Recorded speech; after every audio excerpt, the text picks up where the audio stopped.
Hey, True Seekers, welcome back. Today is Monday, December 8th. It is the day after the Sunday football games, and I want to talk about the Indianapolis Colts and their rigged path to the coming Super Bowl. And yesterday was another tribute to this path. Earlier, I did a video on their Thursday night game against the Texans that also had a date with a numerology of 33.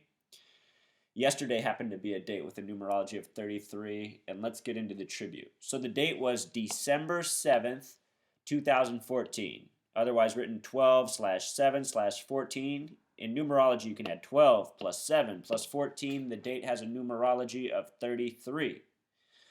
Cleveland happens to be the only city in the NFL with a gematria of 33, the city name. The only city. So the Colts played in the only city with a 33 name on the 33 date. If we use the V exception, Cleveland sums to 51, like the word conspiracy. And what we're talking about here is a legit conspiracy. The NFL is a legit conspiracy. Why? Because it is on the same bandwidth as the WWF and other fake sports, but their fans are not aware. It's very evident when you're aware when you watch it. You can tell from the referees to the players. We'll get into it more.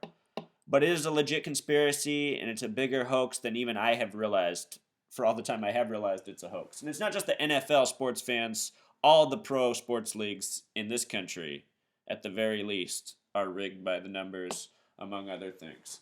So let's move on. The Colts will play next Sunday. They will play at the Houston Texans. The last time they played the Texans was on a 33 date with a 33 numerology, and they won with 33 points. The Colts had 33 points to win that game. An extra tribute to something I pointed out before the game even happened.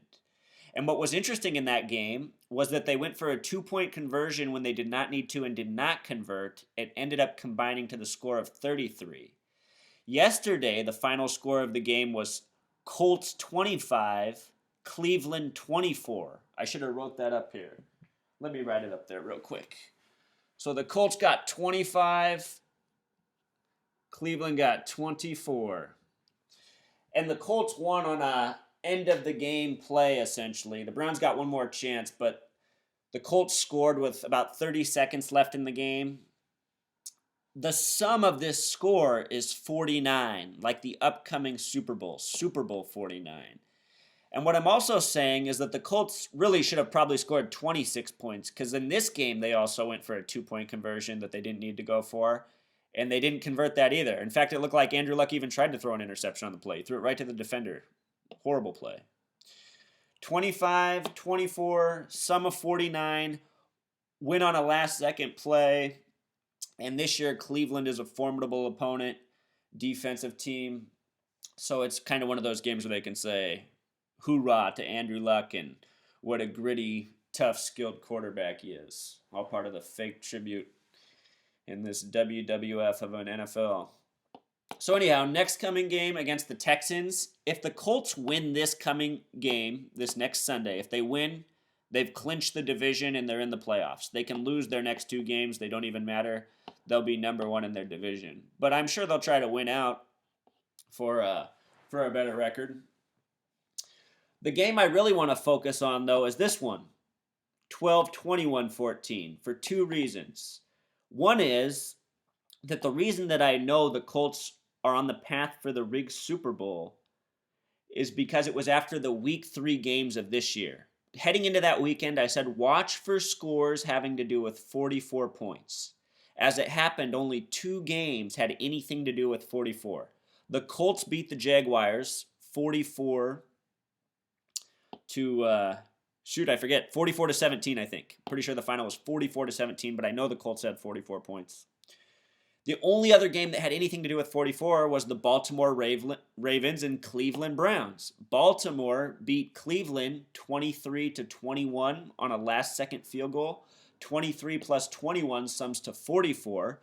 The other thing that's interesting about that game is that the Colts used to be the Baltimore Colts, And also, the current Baltimore team, the Baltimore Ravens, used to be the Cleveland Browns. They lost their team, they became the Baltimore Ravens.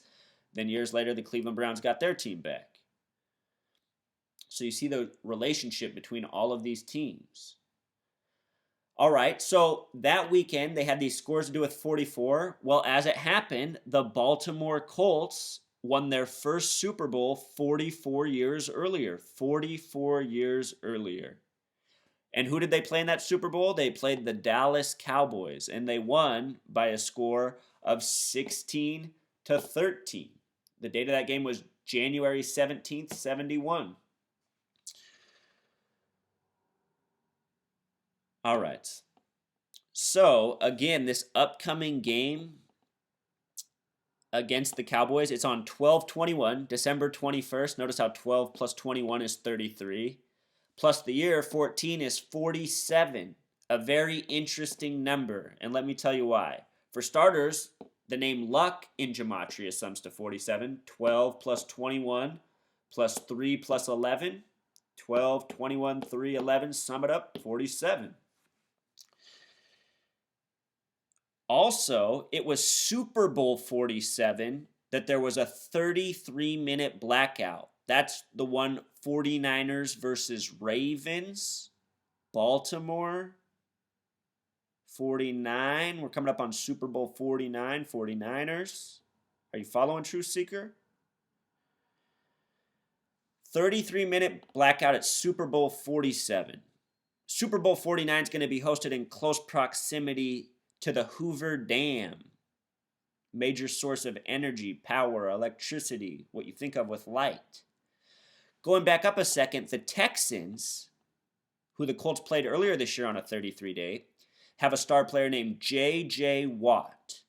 In gematria, J.J. Watt sums to 84, like the phrase United States of America, like Barack Obama's birthday. 84. This year, he set a record for a defensive player, most touchdowns in, guess what, True Seeker? 44 years. Most touchdowns by a defensive player in 44 years, the number that tipped me off to the Colts in the first time. And let's not forget that the number 44 represents kill in gematria. J.J. Watt, think about that name, Watt. Watt. It has to do with energy.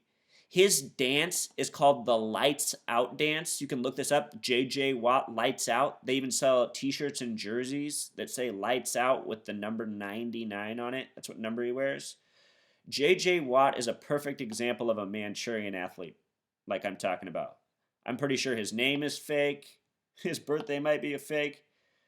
But look at him. He's a great football player, and they also use him as an actor. He's on a lot of commercials, J.J. Watt. So anyhow, are you seeing these tributes, Truth Seeker? They all line up. Tennessee, they used to be the Houston Oilers. They're now the Tennessee Titans. They used to be the Houston Oilers. Oilers is another team with a 33 name. All right, I hope you're following, Truth Seeker. I know it's a lot of numbers and stuff to keep straight, but what I'm just trying to show you is how this whole cluster works, how this whole charade is waged. It's sad. I mean, think about all the money and all the time spent on the NFL. Think of all the manpower sitting on their couches, drinking beer, eating chips, watching this, not knowing it's an organized, predetermined hoax. If you guys aren't getting the message, that's what I'm saying. Yesterday's score, 25-24, I'm pretty sure it was a scripted score, destined outcome. Tribute to 33 and Super Bowl 49.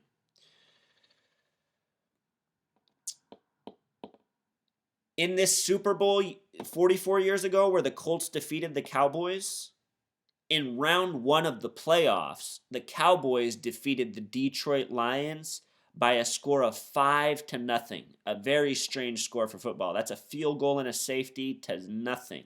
Shutouts are rare in football, so are 5 points. Not too many times have 5 points been scored. And again, we're having that strange game, December 21st. Colts at Dallas. What I'm telling you guys is this is all tribute to what's coming. I have predicted that the Lions are going to be in this year's coming Super Bowl. They were the only team before the season began with 33-1 odds to win the Super Bowl. It's been 33 years since Detroit hosted the Super Bowl for the first time. And based on everything going on in the world, it just seems right for Detroit to be in the Super Bowl. They are the first U.S. city to collapse and claim bankruptcy. I think this is all about foreshadowing what's coming for the entire nation. Again, with J.J. Watt and power outage, his name sums to 84. So does the state Arizona. Arizona is the only state that sums to 84, just like United States of America. This year's Super Bowl is in Glendale, Arizona. With simple English gematria, Glendale, Arizona sums to 144, 144. That number is mentioned in Revelation 7:4. Revelation sums to 49, like this year's Super Bowl. In Revelation, the number 144 is mentioned. It pertains also to Mark of the Beast. The phrase Mark of the Beast sums to 144, like Glendale, Arizona. Also, Glendale with Pythagorean gematria sums to 33, and again, it's on the 33rd parallel.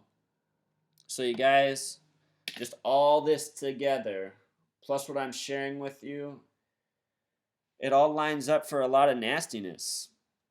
Cleveland right now is in the spotlight for all the wrong reasons. It's made it for Ebola. It's made it for Tamir Rice shooting. If you haven't seen my post on Tamir Rice, that name sums to 96, like Freemason. His parents' names are Sam and Leonard, both 33 names. All this stuff, you guys, it's all part of the same thing. I know it seems like madness to think about how it's all being waged and orchestrated. And you're right, it is. It's organized madness. But this is really what's going on in the world. The NFL, Tamir Rice, Michael Brown, the one other common thread they have is that they're all distractions. They're all information we don't need. They're all things that tune us out from reality, our own lives. No matter how hard it is for the average NFL fan to admit, the NFL is nothing more than a distraction. Something people like to distract themselves with. But I wonder how many people would like it if they found out it was an organized hoax. And that's what they need to find out. Because they're wasting our time. We could have football leagues that were legit. Don't get me wrong, I like the sport of football too. I grew up playing football. But I see what a hoax it is, and it needs to be exposed, you guys. So if you have any questions, feel free to ask. If you doubt, watch my other videos. Until next time, True Seekers.